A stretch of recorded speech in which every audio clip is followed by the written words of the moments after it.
Good morning. Good morning. It is 1800 hours, 6 p.m. Oh, You is that what time it is? yeah. Jeez. Oh, yeah, it is 6. Yeah, I but thought it that's was okay. like earlier. That's okay. Sometimes you need those extra hours of sleep. Yeah. This is Nursing Uncensored. Your host, Adrianne Benning, invites you to listen in on real conversations about all things in the nursing world. This podcast is intended for nurses, nursing students, and allied health professionals, but non-medical folk will probably get a kick out of us too. If you like what you hear, subscribe and share. Welcome back, everybody. Adrianne here again, and this week I am bringing you an interview that I did with my friend and coworker, Lorene. She is a freshly graduated DNP and on her way to taking her boards at some point. So we are going to talk to her for a little while, and she's got some really interesting things to say. She's such a sweetheart and really a great nurse, so I'm excited to bring you this interview. But before we go any further, make sure that you're subscribed and also go over to nursinguncensored.com and check out past episodes, some blog posts. Who knows what I'll think to put up there next. So yeah, go check that out. All right, here we go. So we're going to talk about a bunch of things, but to give everybody listening a heads up, we're mainly going to be talking about your path through your career to, even though I know this, I always get nervous that I'm going to say the wrong thing. You just graduated with your DNP. Is that correct? Yes, that's all right. correct. So we're going to talk about the path that you walked to get here and where you're going from here and all sorts of fun stuff in between. Sound good? Okay, sounds all good. right. Awesome. So let's start out. Will you go ahead and just talk a little bit about yourself, as much or as little as you'd want to tell us, and kind of how you started out your career in nursing? Okay, my name is Lorene. I am a registered nurse. I just graduated in May with my DNP in family practice. I also have a 13-year-old son. And how I started into nursing is I think I just kind of fell into it, really. I got my associate's degree in liberal arts, and then I was working on my prereqs to get into nursing school. After I finished those, I was on a waiting list for an LPN program, and it was like a year. And I talked to an advisor, and he suggested I try Iowa. I didn't think I was going to get in, honestly, but I got in. Woo, it's always a good feeling. You're like, yeah, still is. I didn't really think about like how special that congratulations letter would be, and I like doodled on it. And so I'm pretty sad, but my DNP letter is still like in an envelope, and like it still looked really nice. But I was kind of sad when I had like, oh, this is a pretty special moment, and I had doodled on my, the congratulations, welcome to nursing I don't know. school letter. Was it at least a cool doodle, or? I think I had written my classes that I was supposed to take in the fall, so there was like pathophysiology and the course number on it. It's so not like yeah, you there's put like your grocery list. It's not like it said buttermilk flour. I think I was registering for classes at the time, and I had wrote my classes on there. So one day I pulled it out, and I was like, oh man, I can't believe I wrote on this. It's supposed to be one of those special moments, I guess. Oh, anyway. So you got in Iowa. So I got in Iowa. Finished the RN BSN program, and then my last year of nursing school, I had applied to the DNP program, and I got in. So I was working the same time I was in school. So now I am not in school, and I'm studying for my boards. That's so exciting.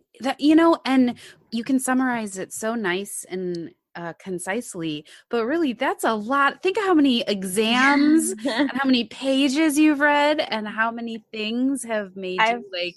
I've had some practice. I went to an interview, and I pretty much had to do the same summary, because they want to know your background. And so had a little bit of practice the past couple of weeks. I'm glad that your interviews prepared you for this podcast. Yeah, for sure. So yeah, a lot of work, and something that you've said to me previously that really struck me and I thought was really cool is that you said you do have a son. He seems like a really cool kid. Like I've only met him the one time, but I'm like, this kid Mm-hmm. is so cool. He's a kid after my own heart.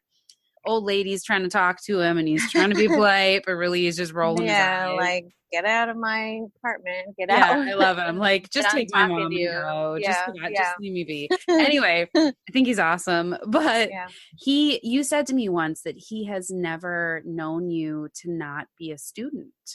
And I think that says a lot about role modeling and like, first of all, showing that you can be a single mom and do Yeah. this. I no Yeah. doubt hard as hell, but Yeah. what a great example. Talk a little bit about that. Talk about Yeah. I've been a single mom for a long time, but I can't take all the credit. A lot of people have helped me along the way. His dad has always been a really good dad. He's always, been able to help us with like babysitting or if I just needed help with little things. So he was there. He was there to help. And then I have good. a few really good friends here in town that helped when he was like younger, like 5 to 6, when I needed to work like overnight as a CNA. He needed to stay somewhere, stay at my friend's house. So that took some time for him to get used to. And so I have a couple friends, really good friends, who just they were really willing to, no strings attached. And they were, they welcomed him into their home. And I felt comfortable with leaving him there. And, they were always really helpful and supportive anytime I needed like an extra hand or something. I have a lot of people in my, in my support system who have really helped me get to where I'm at. So I cannot take all the credit for being a single mom. It is hard. It's a lot of work.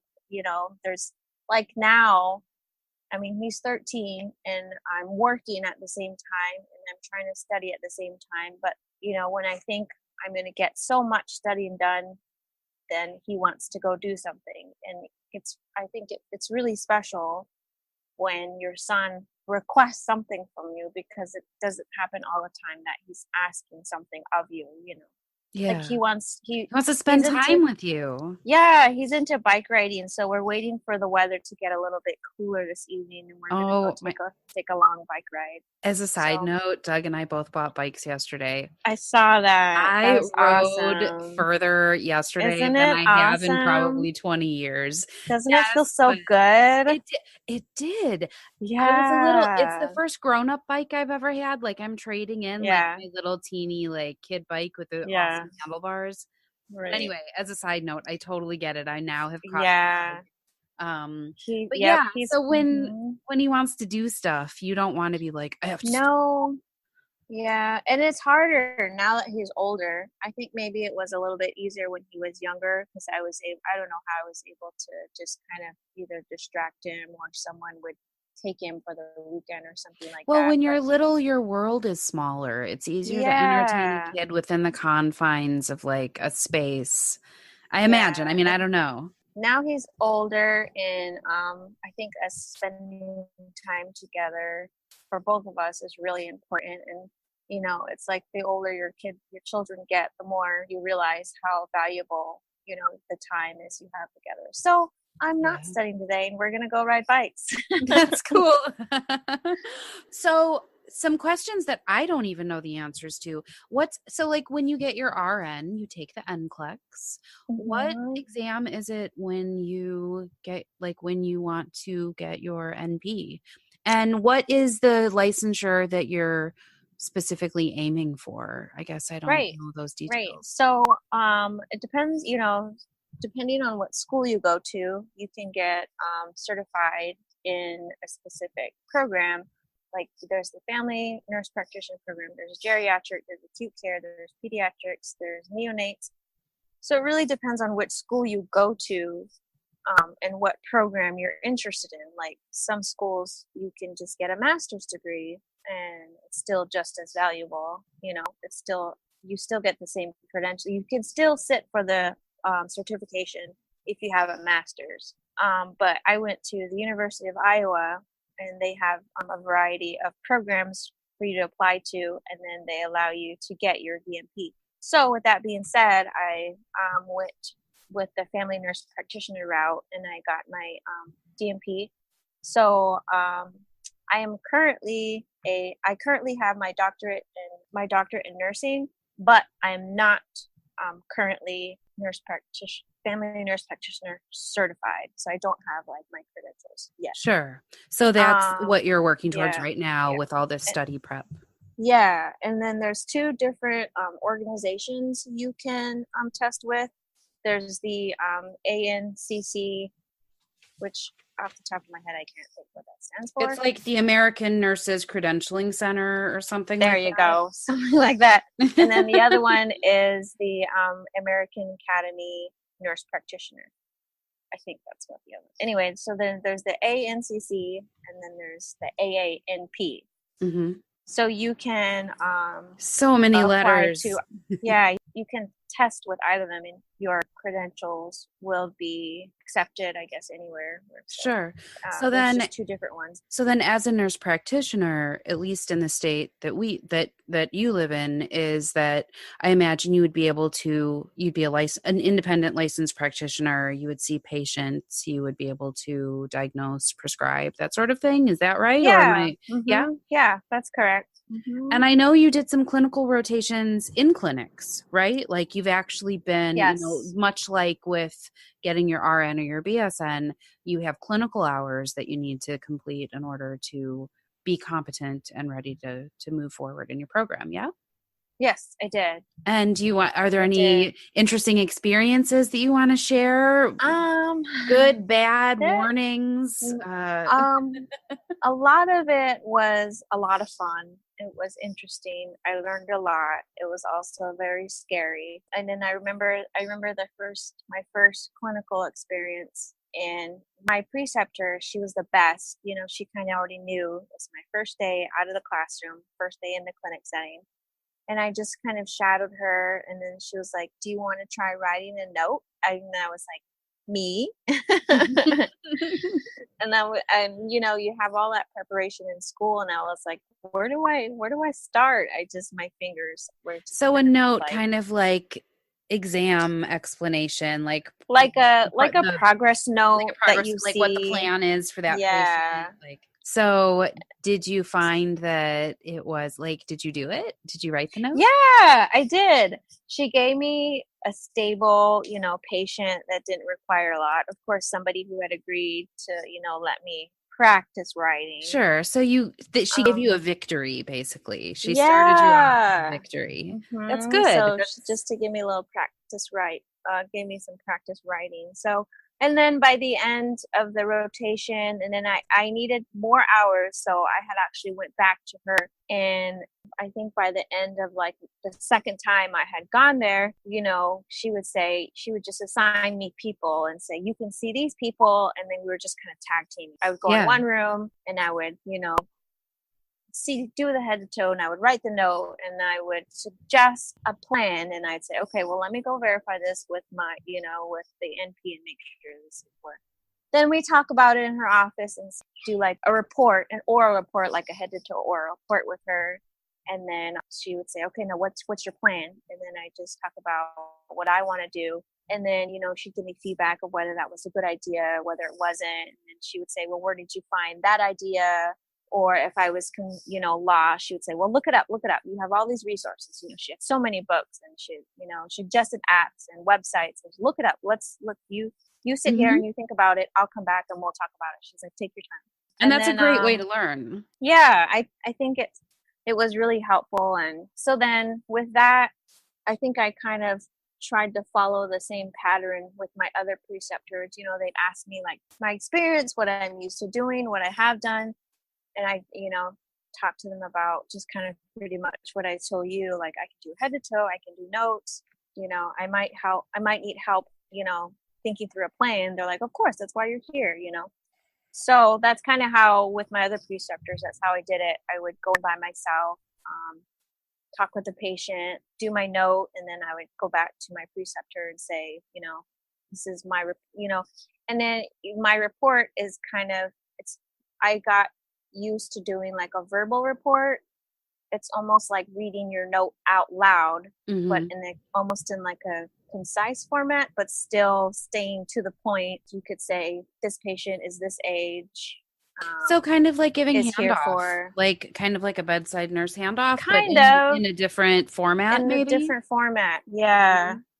but I had to, because they're sitting there charting and they're doing their own thing, so they don't have time at that moment to look over your note. So a lot of times I would go back to them and say, okay, so they would say like, okay, what'd you see? Or something like that. And then I would just, and then I, got into the realm of just doing like a report, we'd talk about it. And then I would write my note, and then they would look it over if it was correct or if there was anything we needed to talk about. Then at the very end, they would sign it after we had done that. So it's a lot of work on their part as well, so. Indeed. And so that's why it's so important, regardless of what level you're at in school, you want to make sure that the people that are kind of like giving you this time and this experience and their expertise, you want to make sure that you're not wasting their time. So you want to show up prepared. You want to make sure that you're paying attention, all of the basics that we learn early in school, except now we're applying it in, much more complex ways with some higher stakes. Are there things that you wish you would have known or done differently when you started this program? Or, what advice would you give to yourself if you were just starting all over again? Oh God, the thought of starting all over again. I know, the thought of starting. Well, a lot of my classmates have already taken boards. Some of them have already are starting jobs, but I feel like I'm not in any rush. I'm really not. Like I said, I'm just enjoying my summer with my son, and I'm just kind of taking my time. So I think if I were to do this all over again, I would probably try to maybe stay, I don't know, use my resources a little more, I guess. Because now that I'm at this stage, I find myself reflecting back like, okay, which book did I like and did not like? And I'm like skimming through these different books, and I'm like, nope, don't like this book, don't like this book. And I'm having to actually buy different reference books just because, I don't know, I didn't take advantage of maybe what other people suggested, good resources that they like. I just didn't take advantage of the learning opportunities I had. So maybe learning, listening to other people's recommendations about which books, like literally which resources, which like texts to use. Are there any, is there a standout? I mean, if I'm putting you really on the spot, but are there any books or standout resources, apps, review courses, anything that you found to be helpful? I have tons. Let's see. Would you name a few for our students? Yeah, I'm one of those people that if I listen to a podcast about nursing resources, I want names. I want to see. Okay. Let me see what's on my table. I have Robbins and Cotran, Pathologic Basic of Disease. So it just breaks down a lot of diseases. Is it like 40 inches thick? Is it like the Yes, it is super thick. And actually, one of my coworkers, she had the pocket size book and she brought it to work. And I was like, oh my gosh, this is the coolest thing I have ever seen. And I thought I was going to get it, but then I just found myself not using that book as often while I'm studying. So I just I haven't got it yet. Okay. And then I also have Advanced Health Assessment and Clinical Diagnosis in Primary Care. That one is really helpful because if somebody says like they have hoarseness, then you can find hoarseness, and then it kind of gives you like differential diagnosis, like acute laryngitis, acute trauma, acute laryngeal edema, croup. What's the name and author of that again? I missed that. This is Joyce Dane's Advanced Health Assessment and Clinical Diagnosis in Primary Care. So this is a book specifically for NPs, not really like a nursing. No, but definitely more of like diagnostic. Ooh, my other favorite book is the Thomas Habif, Habif, Skin Disease Diagnosis and Treatment. This book is super awesome. It's not as humongous, and it has a ton of pictures. for different. I'm not a good skin person. Neither am I. So Mm-hmm. this book was really helpful during school. So, although, my gosh, I can only imagine some of the photos that are in that book. Like, I just flipped to this, like psoriasis. It talks about like the description, the history, the skin findings, and there are tons of pictures of where psoriasis can be found, treatments, and it goes on and on. That sounds awesome. One more. Maybe don't read that one in a crowded restaurant while people. No, don't. Yeah, that will definitely, okay, and you got another one. What's the other one? I have two more. Let's see. So the current medical diagnosis and treatment. This is also more for primary care, but it also breaks down diseases, clinical findings, general considerations, signs and symptoms, laboratory findings. This is also pretty thick, but it's not as big, but it's just thicker. Mm-hmm. And then for my prep core, for my while I'm prepping for my almost said NCLEX. Oh my God! I have the Margaret Fitzgerald Nurse Practitioner Certification Exam book, which I've gone through a million times. And then I also have one of them from the APEA that I actually ordered, but I haven't gotten it yet. And that is what's currently on my table. Awesome. Yeah, I have more, but those are pretty much the ones that are I'll try on the surface that I've fumbled through. That's awesome. I'll try to remember to type those up in the show notes so that if people want to talk about those resources. I think for nursing as well, I think the pathologic, basic, and disease, if they want to really break down, into more specifics and details, that would be a good one. But It is a pretty good book. Like I said, my coworker had the handheld one, and I was like, "Oh my God, this is the cutest." Anything you can do to save your back, carrying around those massive books. Gosh, even just I liked it when I had classes spread out over the course of a few days because I was like, "Man, I got to take and they all want you to bring your books. Plus, you got your binders and all your other stuff." I know. I'm flipping through it right now, and I'm thinking, like, I should get that handheld book. I really should have it on Amazon. Anyway, I like that book. Have you used any like online or electronic or like apps or anything like that? Like anything in terms of resources?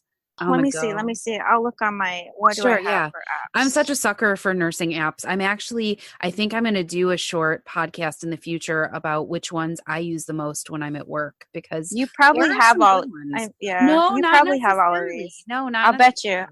Okay. Well, let's. You let me know which ones you don't have. Okay. I have Hippocrates. See, and I see where you're going with these. These are all great, and there are some others. Well, actually, we'll just talk about this. I'll let my list out here. So, okay, you've got Hippocrates. I do not have that one yet. Oh, and then I have just one for lab values. Okay. And then the ASCVD Plus app. It's like cardiovascular. Looking at like risk factors, estimating a patient's risk factor for cardiovascular disease. It's is that like the scoring system where you can like assess like how quickly your vessels are about to explode? Yeah, it's from the American College of Cardiology. Yeah. All right, sweet. I haven't used this one recently, but I have that. And I have Dynamed. Is that Dyna like DYNA? DYNAMED. No, I don't. Yeah, and then I have Up to Date. Yep, I have Up to Date. Then I have GoodRx. I don't have GoodRx. That's more for prescribing. So that one might not be very helpful. I don't have a lot of those like prescribing. Yeah, that one helps. You can put in like your patient's zip code, and then they help you find in your area where you can get like a cheaper cost version for your prescriptions, and then they'll print you coupons too. Oh, nice! So that's really cool. Yeah, okay. Yeah, totally. And then I have the Micromedics drug reference. Yep. So that one is the Micromedics one. Is that might be a paid one? I don't have a lot of paid ones because I so often, of course, I'm about to finish my BSN, so I'm not anywhere close to like prescriber status. But I do look things up, but also I'm not like there yet where I need to be spending like 30, 40, 50 bucks Right. on like, Well, that one I got for free a which is while awesome. back. Anytime you Yeah. can get them for cheap or for free, Yeah. do it, because you never know when it's going to come in handy. Yeah. So is that your list? Oh, I have the F&P Mastery app. It's like Okay. an app for like NP questions to help you study, but I feel like I've done them all that it's not helping me anymore. But Yeah. it is helpful when you first get started. Yeah, until you get to a point where you see the same questions over and over, and Yeah, and it's you like just remember the I'm question. just So answering by right, memorization. and you're Yeah. not actually learning or thinking about it. Yep. And then sometimes the Merck Manual Professional is helpful, you know, kind of Hmm. gives you like an outline of, like, for example, I could look up like ear, nose, and throat disorders, and I can look at hearing loss, and then it'll, give me like a description, patho, etiology, evaluation, treatment. So this one is kind of like a quick go to, like if I'm kind of like trying to find treatment options or something like that. Hmm. Hmm. It's been helpful. So those are some of the apps I have. All right, great. So here, let me share a few of mine. So I use some of these, I use all the time. Some of these are more of a novelty, and some of these actually have practical use. So you'll see what I mean as I go through some of these. So Passy Muir actually has a Trach Tools app. And there are a few things that I like Oh, about this. One is that it includes like a communication board within it. So say you're on the fly, or like you run into a patient in the hallway or whatever, it has like pages of options that the patient can touch, that says like yes, no, bathroom, yeah. suction, etc., so that Yeah. your patient can communicate. Oh, Yeah, so that's a cool. free app. Within that same app, there are resources like how to do trach, and this is all from Passy Muir, and so I assume they're probably like the premier trach, like trach cap Yeah. people. Yeah. But there are like videos that show you how to do stuff and like how to um take care of trach. So I really like that one. That one's free. That's the Passy Muir Trach Tools. And then I have Nurse Grid, which is a nurse scheduling app. And our unit actually has a handful, like many nurses that are using it now. So I like it Mm-hmm. because like I not only can really easily put my schedule into my phone and then feed it into my Google Calendar, but Oh. also then I can see, like I can click on a day and see like, oh, these three people are working that night too. Um, Oh, so I that's really like neat. it. It saves, I can't see everybody, but like some of the Yeah. people that, like my friends and stuff, I can see when they're Yeah. Huh. um I've seen people use that, but I didn't know yeah, what it's it was catching about. on. It's catching on. I'm still of the I still have a planner, and I still have to write my days because my to-do list just, everything in it, I still have to like cross out what I've already done. Yeah, and I like that too. I need the tactile sensation of crossing something off a list. But I also, so perhaps there's some redundancy in my routine, but I have my Google Calendar so that I can have digital reminders so my phone can beep when I need to do things. But I also Mhm. keep a paper calendar. I mean, I have a very like type A specific schedule and way of planning things, but I have to do that because otherwise I'm so forgetful that life just passes me by. Yeah. So I like that one a lot. And then I also have an O2 calculator. So it's basically like one of those calculators where you can like put in how many psi are left on your tank and how many liters per Oh. minute your patient is on, and it'll tell you how much time you have with that tank. So say they are like, hey, I want to go to the cafeteria, I'll be back in like 20 minutes, do I have enough O2 in my tank? So that's a great way to figure that out. And actually, one of the more senior nurses on our unit showed me that there was one online when I was a brand new nurse. And so, Anne, thank you for that tip. There's also more of a novelty. I have Moon Plus, which is a moon cycle app that tells you how full the moon is. And I'm telling you, there is something to be said for that. When the moon is full, there's got to be, I need to do like an actual lit study on this, Yeah, you because a do. lit review, because I'm telling you, people get wacky on full moons. Yeah. So I always have to know where the moon's at. That would be interesting. Because I'm a palliative nurse, I have the Palliative Fast Facts app, which is through like the University of, let me see here, it's through the Palliative Care Network of Wisconsin. So it's an app that literally has topics about everything you can imagine surrounding palliative care, which is not just end of life care, but also symptom management. So there's like a list of categories: cancer, cardiac, pulmonary, emergency medicine, ethics, law, policy, GI, neuro. I mean, the list goes on and on. So this is a really great resource. And actually, our palliative care team often will print out these fast facts and leave them out on the unit if it's something relevant to like a patient that we're caring for. And then I have a few other palliative care apps that aren't as exciting. I have the CDC app, just because I like to be able, it's a lot of news, but I like looking at it and just seeing Staying kind up of to date. Yeah. Yeah. And then the CDC also has, what is this one called? It's the CDC antibiotic guideline app, which basically I have the free version, so it's limited. But like, for example, you can go in, like I'm looking at cardiovascular and I'm looking at endocarditis and looking at native valve endocarditis. And it basically gives you a breakdown of like what some of the recommended antibiotics are for that. And while I'm not, like I said, I'm not in a prescriber's position anytime soon, but I like this because then, you know, if my patient is like, why did they change me from this to this? I at least have some frame of reference that I can be like, well, this one's, you know, what the CDC recommends. And then I also have the AHRQ EPSS. I know that's a huge mouthful. This is an iOS app, and it basically is like a preventative services database that you can like put in some criteria about the person or the patient, and it'll kind of tell you like what some preventative measures are, screening tools, counseling methods, all that sort of thing. So that's interesting. I haven't looked at that one very much. And then my crowning jewel, I mean, I have several more, but there's a lot of redundancy in these. But the one that I recommend for anyone working in any type of direct care at all is Google Translate.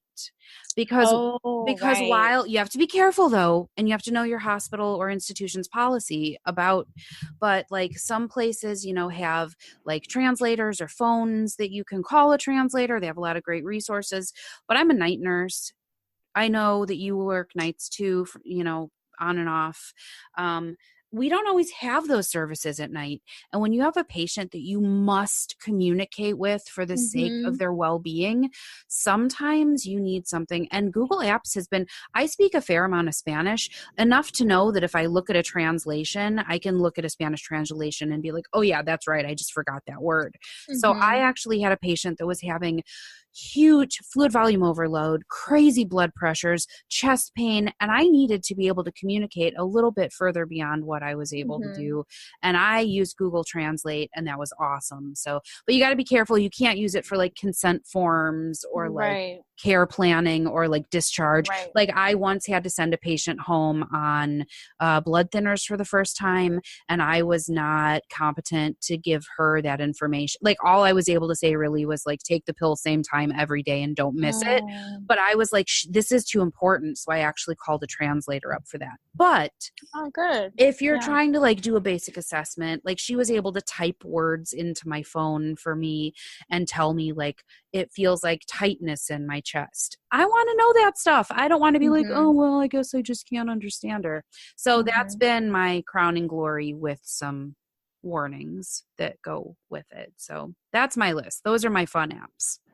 So let's get back on track, because that was fun. Let's get back to you. Okay. So you're preparing, you kind of listed off some resources and you're doing your prep. What are, like, I know that with NCLEX, you know, it's a big deal. You have to sign up for your test date and you have to pay a lot of money, and like you go in and it's basically like Fort Knox style security. I imagine it's probably the same for your exam. Like, you have to leave, empty your pockets, and, you know, fingerprint, or I don't know if they, not for exams, do they do fingerprinting, but probably some pretty intense stuff that they tell you to prepare for, yeah? Or no? Yeah. I'm taking my test with the ANCC, and I'm just waiting for them to give me the official okay to set a date. Um,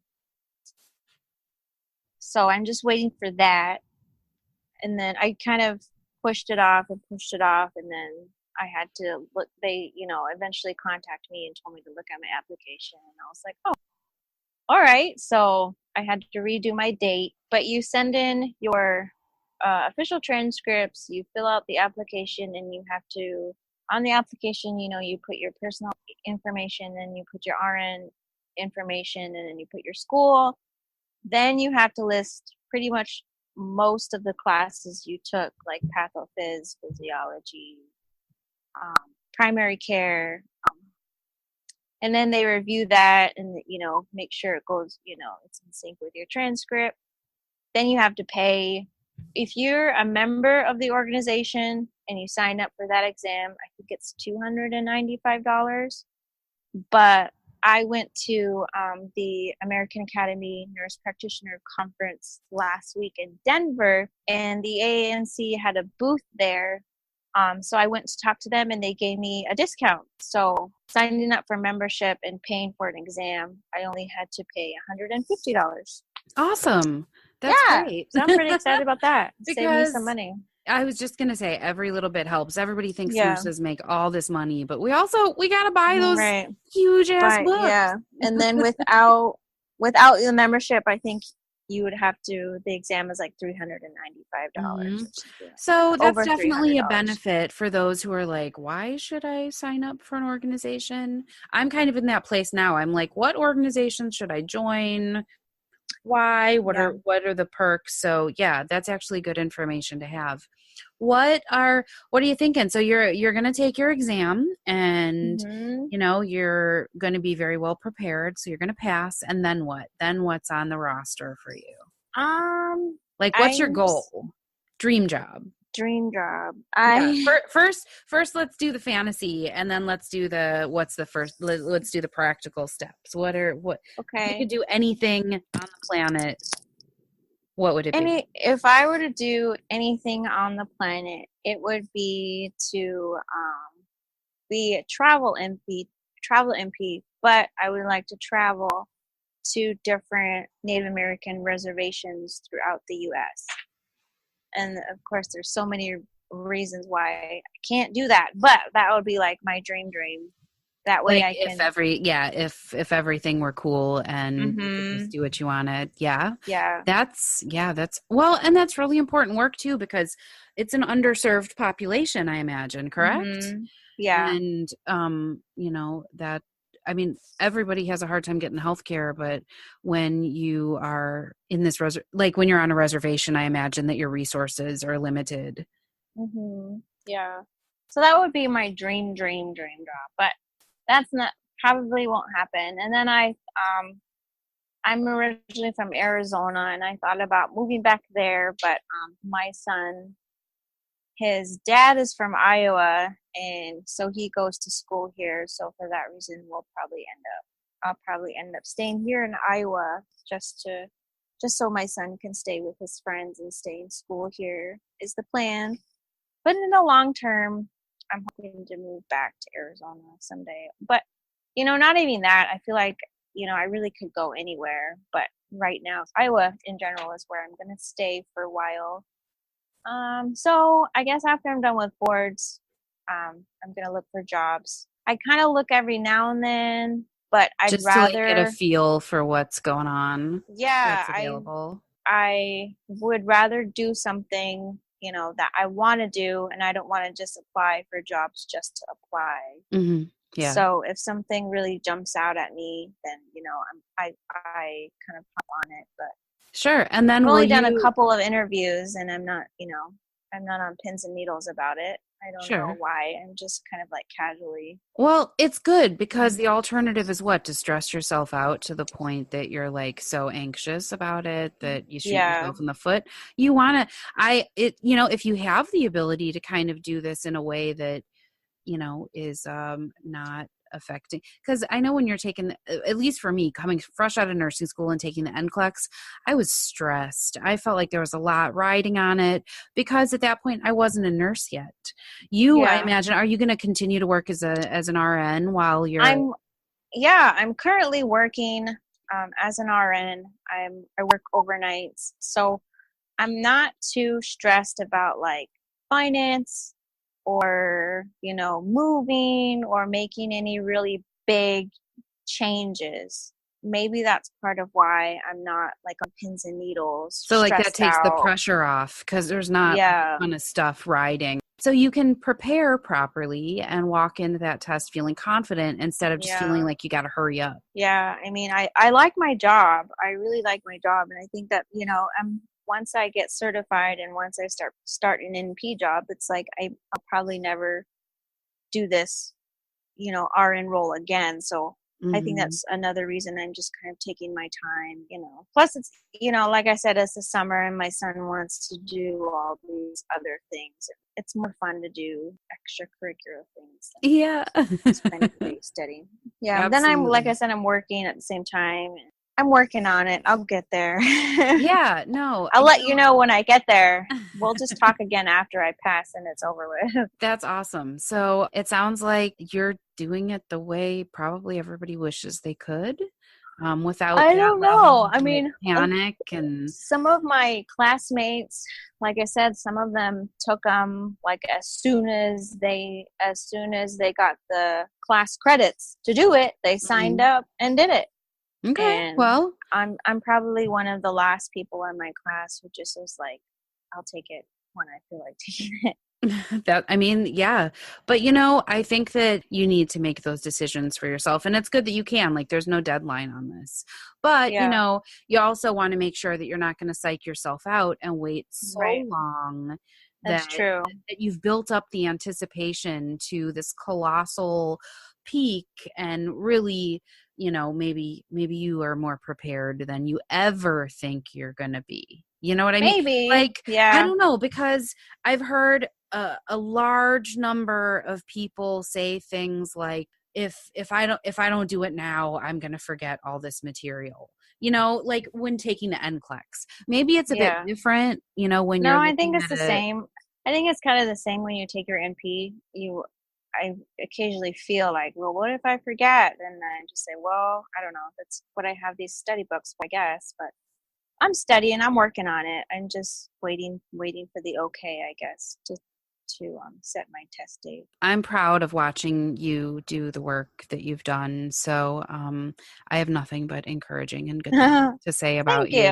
I And appreciate also, it. we've worked together for a little while with me as a nurse, and before that, I was a CNA. So I have learned that Yeah. nursing is a collective experience, and you've always been someone who's been really eager to. If you don't know the answer to the question, you're eager to help me figure it out. Yeah, and sometimes So now that role is reversed. I think I've been stuck a few times and I'm like, I don't know what to do. And you've which I'm helped me just troubleshoot thrilled the that I'm issue. even in a space that I can be a helpful troubleshooter.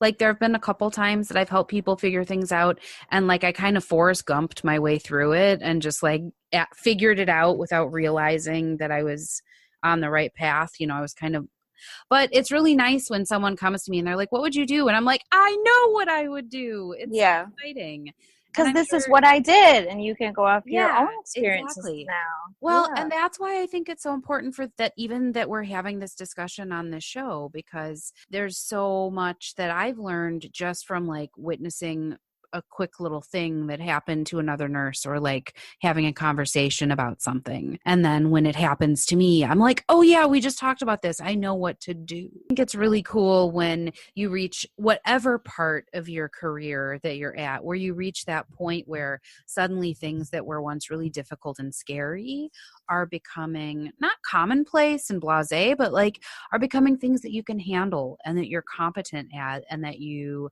can then pass on to other providers.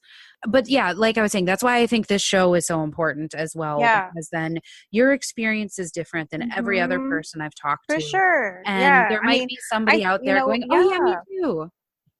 Yeah, I think what would really be cool for your podcast is if you talk to somebody who, was a little bit more, I guess I would say, on top of it, and took their in class, or not, I keep saying in class, took their exam. I've already taken their exam and has a job lined up, and they're just kind of go, and they're like, everything is We'll get taken there. going. Don't worry, we'll get I'll there. have to find you somebody that you can talk to. Yeah. Or maybe it can be you a little later down the road. Yep, a little. Yeah, we'll see. Yep, give me another month. But yeah, no, the sky's the limit. I've got a bunch of other interviews lined up, and I'm just excited that, and I've said before, and I believe it to be true, that yes, I want to talk to people that are experts and can give really good, solid information on things.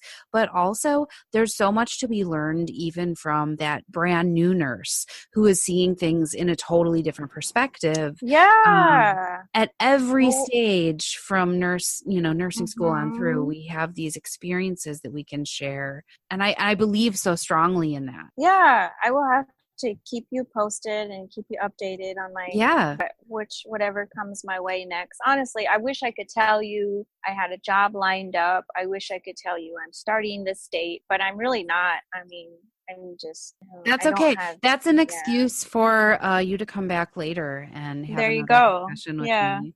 And we can talk about some different things. But I want to kind of end on a fun note, sort of.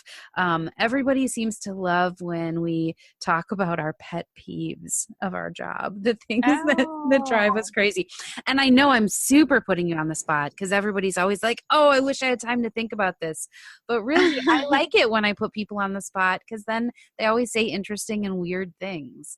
Like one of the things that drives it's a common one, but I'll give you an example of a common one is when you put all of your patients' pills in their med cup, and the cup it's a cup, so you can just drink the pills out of it. But no, they need to dump it into their hand. Yeah. And then they need to put it in their mouth from there. And somewhere between the cup and their hand and their mouth, they drop like 10 of them, white pills on a white sheet in a white bed. Yeah. And then the tiniest, the smallest one rolls away. It's always like that half tab and metoprolol. Yeah. Or like that 12 and a half. Some kind of pain medicine that you need to absolutely need to find, or I will lose my job. Yeah. And you just, so kind of along those lines. That's always one that I hear people say. I guess so. And then, or like if their hands are a little bit shaky but they want to do it themselves. So, okay, do it yourself, but just let me help you a little bit. They shake them out of the cup. I really don't want to change your bed when you drop this whole glass of ice water in your lap.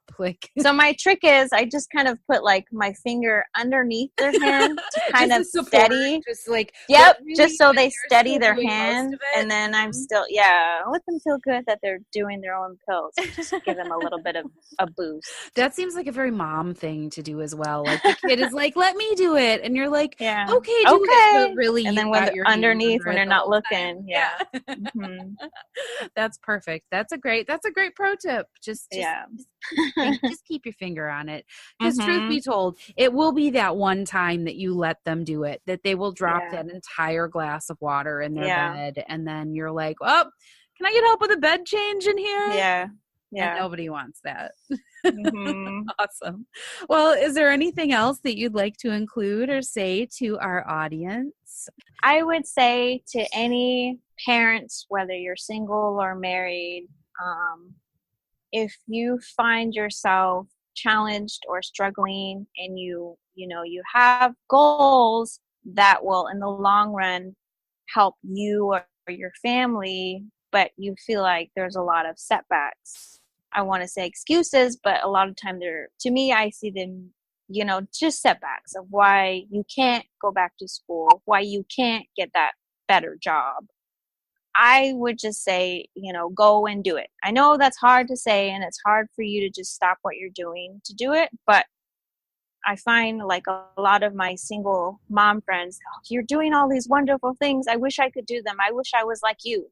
And then they would say, I wish I was smart like you. And I would say, I'm not smart. I just applied myself. I just work hard. Yeah. I just worked hard to get here. This isn't luck. Like, I had to work very hard to get here, and I had to apply myself. Like I said, I didn't actually plan on going to nursing school. I just saw that I had these classes, and I was like, "Ooh, I'm going to do this. I'm going to do this." And I kept going and going and doing it. And the bottom line, I just went and did it. That reminds me of what one of my Facebook friends, she was like, "I wish I could do this. And I wish I could take my son to these places." And I commented and I said, "Just do it. Like, there's too many excuses. Life is too short. If you want to do something, go, just go do it. Stop making excuses for yourself. Stop giving yourself setbacks, and, face your challenges, and just, you're not going to know how strong you are until you do something different." And, I heard someone say something just recently that really stuck with me. And that was, they said that time is going to pass anyway. And this time can be hard, but if it's going to pass and the time is going to be hard anyway, you might as well work for something that's going to set you up for something better. So that's kind of what you were saying, like time. And so that's what I keep thinking, like, time is going to pass anyway. Yeah. You might as well start now. Yes. Yeah. You might be starting late in life. You're later in life. You have loans. There's always going to be something. Right. There's always a reason to quit. And so, but it's true, because now, you've talked about how your son has always seen you as a student. This has always been a part of your life. You study first, you play second, except like right now because it's summer break. But the point is that, you've got to do the work, because you can either stand still or you can pump a little harder and move forward. So I think that's great advice. I kind of had to do the same thing. Doug was the same for me. Like, it back in 2006 or 2007, he was like, "Why did you stop college? You're really smart." And I was like, I don't have the money. I don't have this. I don't have that. And he was like, "Just take 2 classes." And I took 2 classes. There you go. And I think that's really good advice. So I think that's a great note to end on, and to tell people, like, if there's something you want to do, just do it. Find out what the first step is and do it. Find somebody else who's done it. Right. Yeah. Exactly. So, well, I want to thank you. This has been really fun. I'm glad that we finally got to meet up and have this conversation. I know. Me too. This is your early morning. You're not working tonight, because if you No, I'm not. I might lie back down for a little while. I don't know. Yeah, that's great. So, and I'm off for the next couple days. So, well, good for you. I'm going to look up some of these apps that you were talking about and see if, I'm probably still not going to drop any money on any apps just yet, but they're good to have. They're good to know about. I would love it if people have favorite apps, nursing related apps, or non-nursing related apps that they use in their job.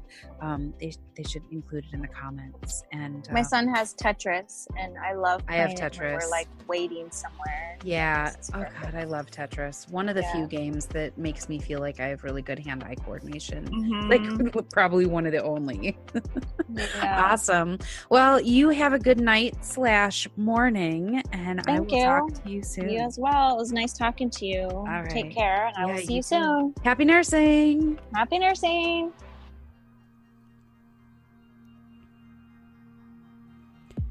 Here at Nursing Uncensored, we may be, uncensored, but we're not unfiltered. Protected health information has been changed and concealed to comply with HIPAA. The things we talk about are from years of experience with thousands of patients, things we've read, stories we've heard. If you think we're talking about you, we're not.